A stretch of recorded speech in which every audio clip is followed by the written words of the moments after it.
Magandang hapon po sa inyong lahat. Ako po si Dr. Dean Angelo Dimaano.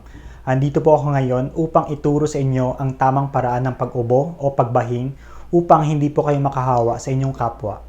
Ang unang paraan po ay gumamit kayo ng tissue paper tulad ng ganito at takpan po ang inyong bibig o ilong tulad po ng ganito.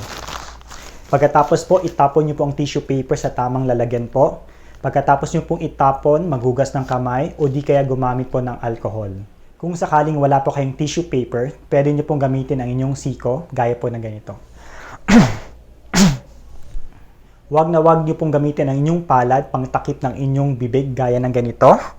But kung sakaling nagawa nyo na, please make sure na maghugas po kayo ng kamay bago po humawak ng kahit anong bagay upang hindi po kayo makahawa.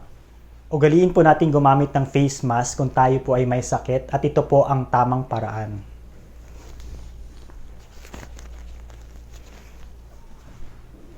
Please, wag na wag niyo pong kalimutan ang aking mga tinuro upang maiwasan po natin ang pagkalat ng mga sakit.